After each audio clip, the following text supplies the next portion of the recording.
Hello, Kennedale. It's Jeff Navarro's Kennedale News, and we're here with another coffee chat, a special coffee chat today for City Council. But first, a word from our sponsor. As you guys know, that the federal holidays are coming up, and you need a flag on your front lawn, and it's really easy to do. All you have to do is go to KennedaleRotaryClub.com and sign up for the flag subscription. It's only $50, and we do 6 times a year, starting here next month, end of next month. Memorial Day, Flag Day, Independence Day, Labor Day, Patriots Day, Veterans Day, and 9/11 we added just a few years ago. And as you probably have heard before, that all this money doesn't go to the Rotary Club, it goes to our scholarships. And we actually have 4 scholarships right now, $1,000 each, that seniors at Kennedale High School can go sign up for. All you have to do is go down to your counselor's office, and they have the information. Sign it up, get yourself to us ASAP, because we'll be doing this in the next 2 weeks. And you might have $1,000 towards your college. And let me tell you, that'll cover your books, but at least it helps. So again, all the money that we do, we also give it to the Kennedale High School seniors for their fundraising for not only the Rotary Club's high school version, but also their senior prom, which they had last weekend. Congratulations to the seniors as well. All right, guys. So as you can see, here we go. Stop sharing. We're back. I have 2 special guests here. Both are running for City Council Place quickly 5. Yeah, 5. And I have the incumbent, Councilman Chad Wandell, and I have the challenger, James Connor. And how's it going, guys? Doing good. How are you? Good. Let me get my shadow on my face. There we go. Well, I thank you guys for doing this with us. It's been a great coffee chat with other candidates so far. I've been looking forward to this, and thanks for, working out with my schedule recently. I do appreciate you guys giving me time. I'm glad we can sneak it in this week before early voting for you guys. Absolutely. So why don't you, James, we'll start with you, give it a little introduction to everybody. Okay.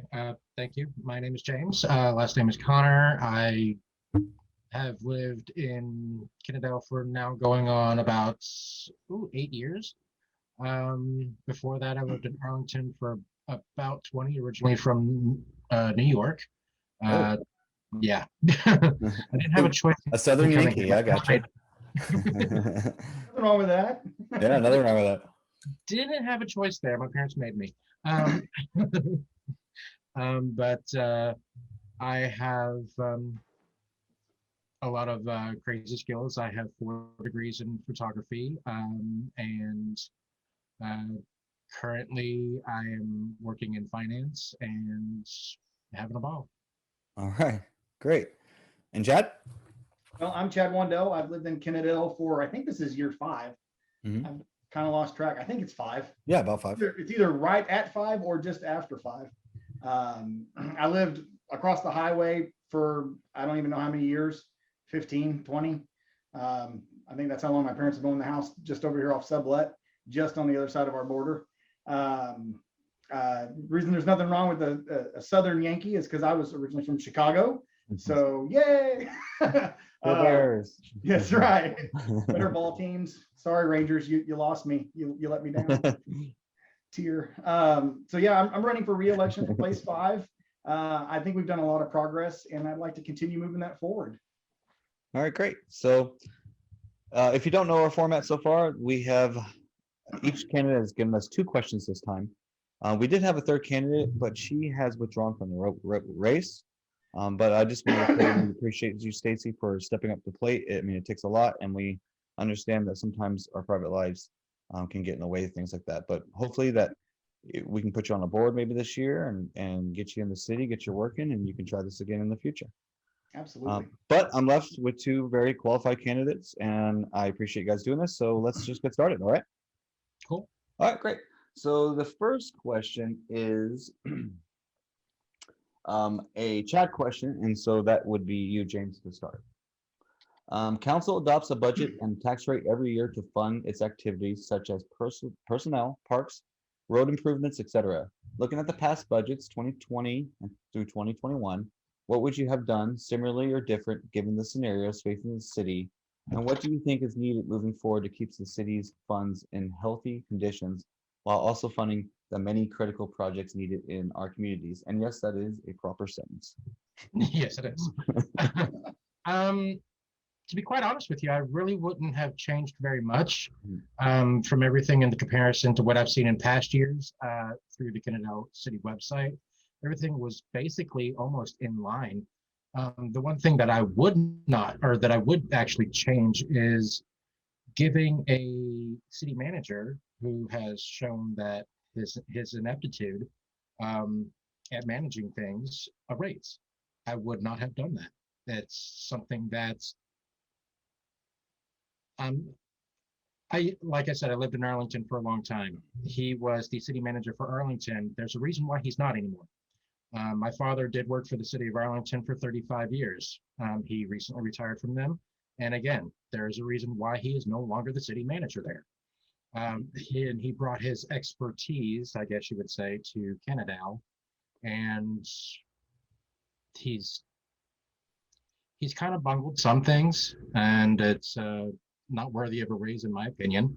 Another thing is that for some strange reason that in the city budget, last year's budget had $43,193 allotted for auto allowance, or I'm sorry, not auto allowance, but had it. Oh Lord, my notes are missing a footnote here. Sorry. It's okay. There was $43,193 versus $54,138,000 in some type of spending, and I'm wanting to know why it was there. And for the life of me, I cannot find my footnote here.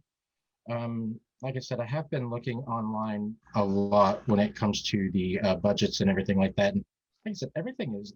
Yeah, Leslie does a great job on posting that stuff online. Yes, they do. They do a very, very good job of actually doing it. Like I said, I'm missing a footnote there, and I don't know why I am. But besides giving the city manager a massive raise, and I wouldn't have done very much difference to it. I wish I could find that, but I do want to say that there was a $2,000 auto allowance difference on the city manager's side. That should not have been there due to COVID. There was really no reason for any kind of an allowance to be there, to be quite honest with you. But yeah, that's about all I would really change on the budget. It's Okay. stuff. Okay, but generally the budget you're okay with. You just didn't want the raise for George. Yeah, correct. Like I said, he was the city manager of Arlington. There's a reason why he's not anymore. I'm not going to go into why he's not. It was a huge city of Arlington thing that did go. A lot of hurt feelings were there, and I won't go into exactly what happened. Sure. But there's a reason why he's not there anymore, and there's a reason why he shouldn't receive the raise, and there's a reason why he shouldn't be here in Kennedale. Especially when there was $1.5 million that he just left out of the budget one time, and then automatically just found it. So I think that's a next segue into a question, but I'll let that go for now. Okay. Chad? Well, I was actually pulling up the budget book, trying to see if I could help him out on figuring out what that expense was. I have it pulled up here too. I'm trying to figure out where that footnote was, and for the life of me, I just can't find it. And I could definitely better explain it since I have all the notes that go with it. So from what I know about like the travel budget, for example, is just because it's there doesn't mean it gets used completely. Oh, but there it is. It's right there. I'm sorry. It's the city manager operations budget. Fiscal 2019 to 2020, which was approved, was $54,138, whereas fiscal year 2018 to 2019 actual was $43,193. That's it's not a large difference. It's an $11,000 difference though. I can tell you're in finance. Yeah, and like I said, that's the city manager. I think that might have to do with some of Okay, raise. so- I'm not sure exactly, but So to clarify that amount, that $54,000, what comes out of that budget is printing supplies, general office supplies, postage for the city, equipment, small tools, expendable supplies, office equipment and maintenance, association dues, publications, trainings and seminars, electrical service. So all the electrical bills come out of that fee. The Yeah. gas service comes out of that fee, the special services, which I'd have to go look at the note of what that actually is. any equipment rental that the city has to do for city operations, not streets, parks, that kind of stuff. There is travel in there, but we knocked all that out. See, there is a line for engineering service, but it doesn't look like they put anything there. All the telephone services and the water and sewer services for the city. So, I mean, it's not like it's a discretionary account. So Yeah. it's basically the cost to run city halls, lights, water, sewer, maintenance, IT services, that kind of stuff. So Shouldn't that have been amended by any chance because of COVID-19 being so prolific and the actual city hall being actually shut down? I mean, No, I'm 'cause sure you there was still got to keep the lights on so the building doesn't decay or have problems. And it wasn't completely shut down. Yeah, They it were wasn't. doing rotational offices there. So like some people would come in Monday, Wednesday, Friday. Some people come in Tuesday and Thursday. Yeah, as I was about to say, I know there was some probably operations going on there, Yeah. bare bones, during COVID-19. Larry's group was also, out there Yeah. still mowing and taking on the water. Yeah. So I mean, Park. and a good chunk, there's what, 4 months that are in 2019 that are part of this budget as well. So you had, and COVID didn't really kick in until March. So you had half the year of normal expenses before you really kind of got into anything to where it was kind of coming down. But I mean, as far as the budget And again, I remind you guys, if they spend 20 of the 54, the leftover is rolled over. It's just a cap. right. And and I spent a lot of time on this budget, kind of rolling into my response on it. I spent a lot of time on this budget, going through it line by line, trying to find each and every dollar that we could save and that we could come up with for this year's budget. And we put a lot of things up to a vote, and I was vetoed on a lot. So, I was trying to do deeper and bigger cuts than what we were doing, and I got vetoed. That's just the way the cookie crumbles. Sometimes you can't win them all. True.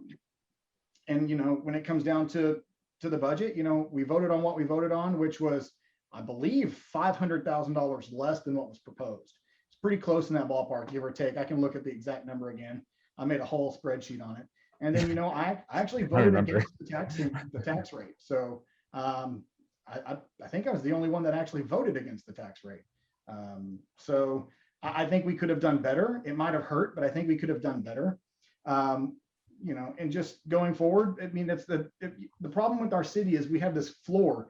It's kind of like when you buy a house and you maintain your house, the expenses on your house never seem to ever go down. And you have this floor of expenses where it doesn't matter what you do, the minimum you're ever going to pay to run your household is this bottom line. And the city's literally sitting on top of that. So we don't have a lot of places to cut, because if you look at the majority of our budget, it's police and fire. It's like 68% of our budget.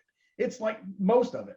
So we don't really have anywhere to just gouge out dollars. We're not Arlington with almost $1 billion budget. Yeah. So we don't have places to sit here and nitpick, and unless you start going, well, employees, bye-bye raises. Oh, and by the way, no Christmas party, even though it's a modest Christmas party at that. And by the way, you don't have mental health benefits now, or so. I mean, which is exactly why I said, there's not very much that I would have cut under the personnel. The only thing that I would have cut, the only thing that I would not have approved was a raise for a city manager who has, again, shown his ineptitude a couple of times. It's, everything else I would have basically almost kept, as you were saying. There's not a lot here that I could have cut. I mean, I'm looking at the budget right now online, and I've gone through it line by line as well, probably for almost 2 weeks straight now, trying to figure out where things could get cut. And like I said, the only thing that I could find that could have been cut that should not have been in this budget was his raise. Like I said, I do believe that the city employees do deserve any kind of a Christmas bonus.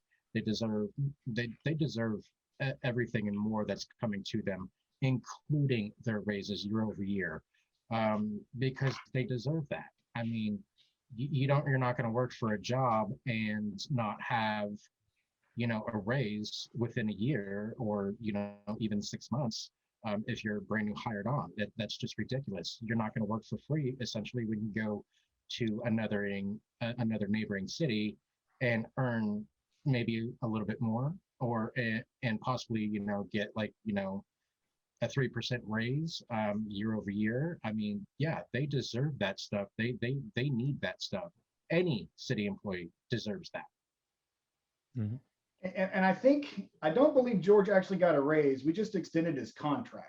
Yeah, that's I what I got a thought. raise with it too. Because the salary budget in the city manager's office actually went down like 20 grand. So I don't believe he got a raise. I believe he got an extension on his contract, and the rationale behind the reason we gave him an extension on his contract, because they were asking for 3, which is a standard contract, 3, and we gave him 2, was because we wanted to have a year as transition to actually transition George out.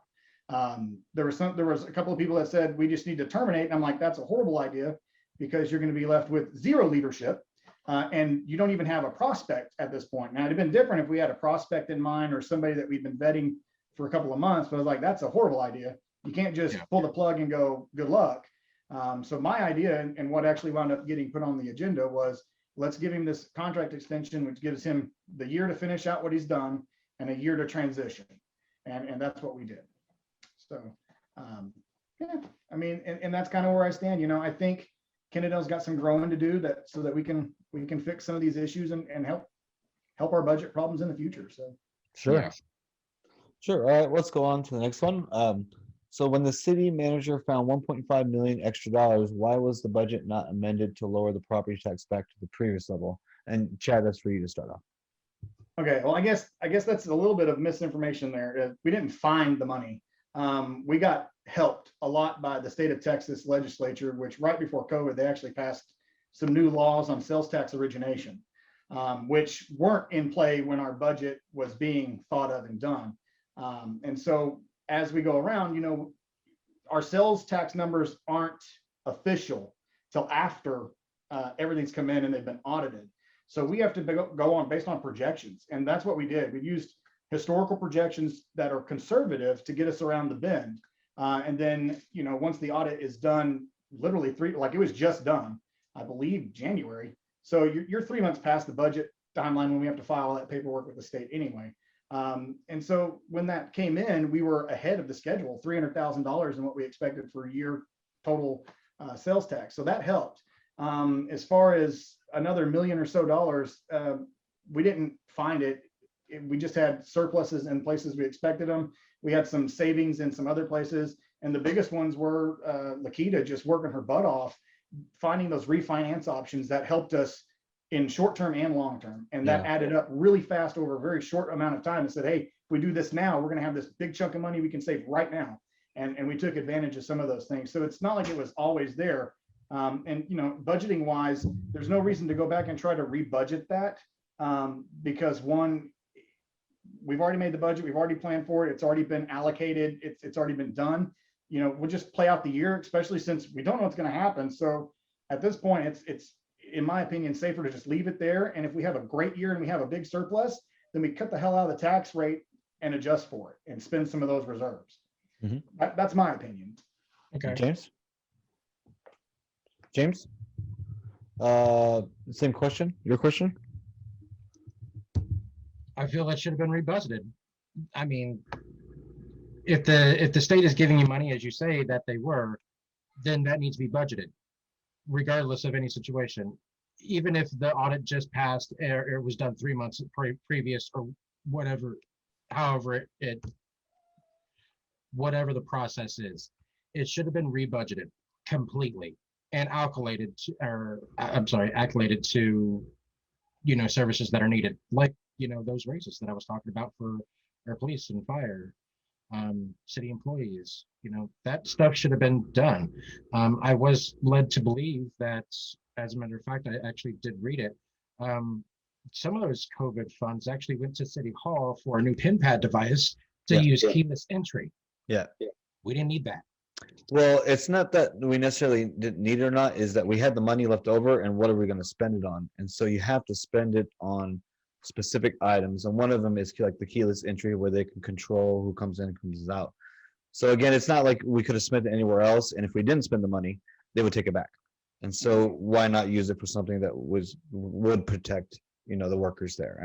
And that's where that kind of came from, just so I jumped that in. As far as the budgeting side of that goes, I believe the council meeting next week is going to discuss the raise situation to see if we can Yes. allocate some of these funds back to the employees.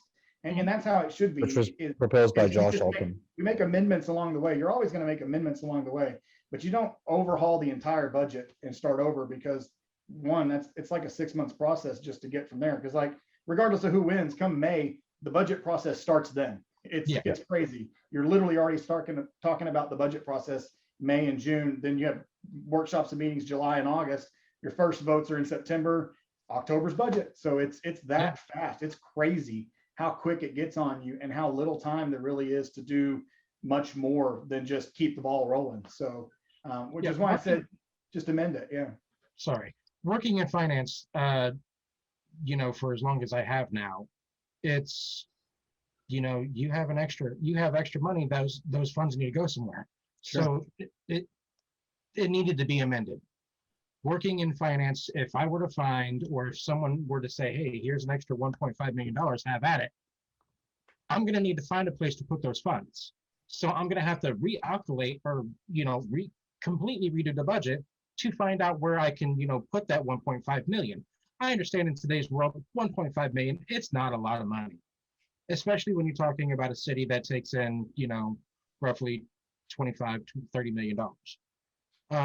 But at the same time, it still needed to go somewhere. It still needed to be calculated. It still needed to have a line item.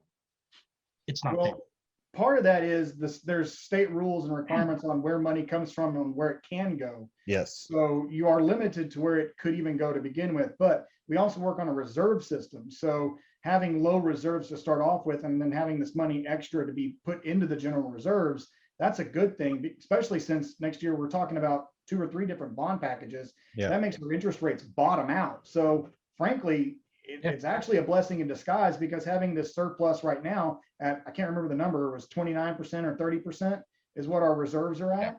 That looks fantastic for bond rating. So, and over the course of 10 years, the life of a bond, that could save you the $1 million just in interest. So, it's a double-edged sword. You can try to go ahead and spend it and be at 0 reserves, or you be conservative and you hold that. And if the year doesn't throw you any curveballs, which I'll tell you right now, we have enough infrastructure problems that we could blow a water main tomorrow and be out $1.5 million. True. It could really happen. So for us to be sitting on a little bit of a cash reserve is not a bad thing. And I think in the long run, we should use it as a year over year kind of thing to just kind of look at, well, now that we have this reserve at the end of the budgeting cycle, how can we disperse some of it and still keep a conservative reserve? I can always hear Brian's response to these things because he's said the same thing for years and years and years. And in this case, I know he would say like, you just got the report last month, and you're so close to election, and you might have a whole different kind of people up here. It's better not to try to do like what you're talking about, James, is make the line item and try to push it. But it was proposed by Josh Alton to use some of that money to fulfill something that we've already promised before. And that's what's going to be spoken about next month, which let's go ahead and just move into another question, which we've kind of been nipping at the heels which is city staff and first responder raises. Let's just go jump into this. So this is my question. I believe I gave that to you first, Chad, last time, right? Yeah, I was first last time. Okay, so I'll give it to James. I mean, you've actually brought it up a couple of times before. Why don't you go ahead and just take it from there? City staff and first responder raises. Yes, they need them. I mean, Agreed. It's just that simple. I do believe it was, I actually forgot what city council member, I think it was Little Rhodes, that actually said, let's hold off on it until we can, take a look at it and all that. Yes, she wanted to slow down. Yeah, to be completely honest with you, she pumped the brakes on that, and that's not something I would have done. Those men and women have been the lifeline of Kennedale for, a very rough and tumultuous year. They needed those raised to help with their families, especially during this trying time that we've had. It's just that simple. There's really no other way to put it. They need it. They should have gotten it. They should get it. And, there is no reason to pump the brakes on something like that. As Josh did say, this is something that, yes, they should have gotten, they put a brake, they pumped the brakes on them, because of COVID. Well, now that we can see the light at the end of the tunnel and that it is, vaccines are here, people are starting to get healthy, less and less of infection rates. Those people need those raises to sustain their families and their way of life. Yeah, And absolutely. they should. Chad, for like the last 10 years, you've heard me say this, is that cost of living has just gone up all around. Even I charge more than what I charged 10 years ago when I first started my IT company. And just even inflation, especially after COVID, it's just they're looking like they're going to inflate to Oh yeah, it's gonna protect get the tight. dollar. Yeah, big time. To protect the dollar. So we're going to have that jump again. And so it's been a nationwide, conversation, minimum wage kind of hike. But in the end, I'm not a supporter of that kind of thing as a business owner, but I pay my guys really well because they work really well. If I pay them any less, I'm going to get less. So I can, with my IT company, I can go overseas and get, people from Korea or people from India to do all my content for dirt cheap and make about 40% more than what I spend right now on my SEO for my clients, for contractors, American side. But they do the job well. They do it really, really well because I pay them well. And so that's where I think it comes in with the employees and the first responders is, they do work really hard and work really well, but they're also, going to work what they're paid. What do you think about that? Yeah. It's a double-edged. Let me just start on my response. You're saying it's a double-edged sword in the public sector. I've worked in the public sector. I was a planner for the city of Grand Prairie for like 6.5 years, and I'll tell you the reason I left was pay. Pay couldn't keep up with my experience or my degree or what I could get in the private sector. I mean, I left the public sector and immediately doubled my salary going to the private sector doing the exact same thing I was doing. And as a public sector employee, you have a calling and it's a noble calling, but you shouldn't be paid substandardly because you choose to serve others, period. That's my stance on that. Now with the police and fire and our civil servants, absolutely they should get their pay raises. And that's something I've been harping on since day one. I think they got the shaft a couple of years ago when they were voted to give those raises, but then they weren't voted the budget to actually spend the money to give them those raises. I thought that was total, and that was the whole reason I ran. That was like the straw on my camel's back. I said that is absolutely not acceptable. You can't sit here and dangle it in front of them, and then go, by the way, we underhandedly told you no, even though we wanted to pat ourselves on the back and tell you yes. That's the reason why I ran too that day. Yep. And so and I understand where Linda's coming from, because we saw this extra money that came into our accounts because of some sales tax extras. And I understand it, because if you look at it from a business person's standpoint, if I got this one-time payment and then I go, well, let's go give everybody 3 or 4% across the board and it raises my margins 3 or 4%. Well, I haven't really done anything to continually replace that 3 or 4%. This was a one-time payment that we are expecting so far. So I understand Linda's hesitation to go, is it still sustainable to move the floor up on our expenditure level? So we got this one little bump, but it could come right back down, and we've now raised the floor above where we're at. So I understand the concerns. And I actually asked that question in the last council meeting, was like, hey, this was a one-time payment. Are we sure that we're going to be good moving forward? Because if my finance guy goes, we're good, game on. I'll pay my employees every minute of every day of that. I just need to know that this one-time payment wasn't just a fluke, and we're going to raise that expenditure floor. And then now we're looking at next year. Oh, by the way, we can't afford your raises for the next year. So and that was always Linda's concern. That was what Linda's, and somebody always has to, somebody's got to say no in my opinion. And I mean, could have had that balance. And honestly, if they would have had the information right then and there to say, without a doubt, yep, we're good, I'd have moved for that motion, but they didn't have that data. So I'm like, well, at least tell me we're going to be okay. James? I think it was Josh as well, who brought up the term of retroactive raises as well. Yes. And I'm fine with back that. to October, I believe. If we can retroact and give them a lump sum, boom, do it. They've already, as far as I'm concerned, they've already been paid it. They're just waiting for the check. Yeah, exactly. They really are. That's what I was a little bit concerned about, if you supported that or not, which I'm in full support of as well. Like I said, those men and women, they deserve it. End of story. Yeah. Yeah, I mean, it was a Absolutely. scary time last year working through the COVID, and, in a public place. My wife works for the county. I completely understand that, and I can completely understand also what's happening out there, especially like with things like insurance. It was like my wife for like the last 12 years. It was like my wife was getting a raise, and then the insurance would go up the next that year, and then a raise, and the And insurance would time go is up what a you're little in. bit, and she was like niching up, down, up. Yeah, man. It took it's 10 bad. years for her to get to where she wanted to be, what she was worth. And so I do understand that, and that's why we need to keep up. And we've seen that in council meetings, how it's just below kind of that par, that Yeah. ask of what's out there. It's the worst feeling in the world to get a raise only to get I would quit. funded because something else I would is have higher quit. than your raise. So now you're actually making less. Chad, both of you would have quit too. I can say Yeah. that with confidence. Like if you, I ain't playing your game. Yeah, and we're lucky that we kept the people we have. So. Yeah, and what if it costs so much to rehire, retrain, and replace somebody? I mean, especially if you look at our fire department, it is ridiculous how much turnover we've had. We're basically it really training is. people, The getting their turnover at the fire certificates, and they department go is high. on. Mhm. That turnover is very high at the fire. Yeah. And understandable. I mean, completely understandable. Yeah. I would start off in Kennedale as well, or Joshua or something, and then Yeah. have them train me, and then hey, if Fort Worth was going to pay me better, or Mansfield, and see ya. Yeah. It's smart on the worker side of it, but it's bad business on our side of it to go Sure. through the expenditures to Yeah. keep this person for 6 months.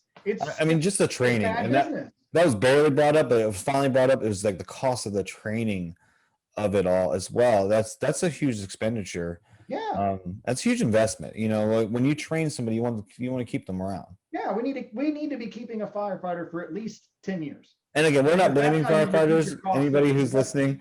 listening, we encourage them. Anybody to go do you, but we could do better to keep them. Is what we're talking about. Yeah. Yep. And I'll be the first one to own that we, the city, have failed you. We need to do better.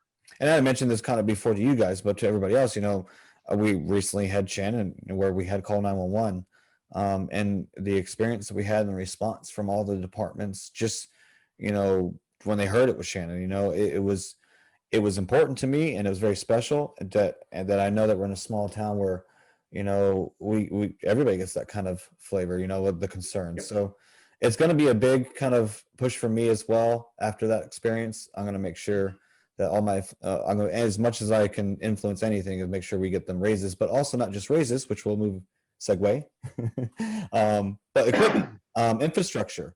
So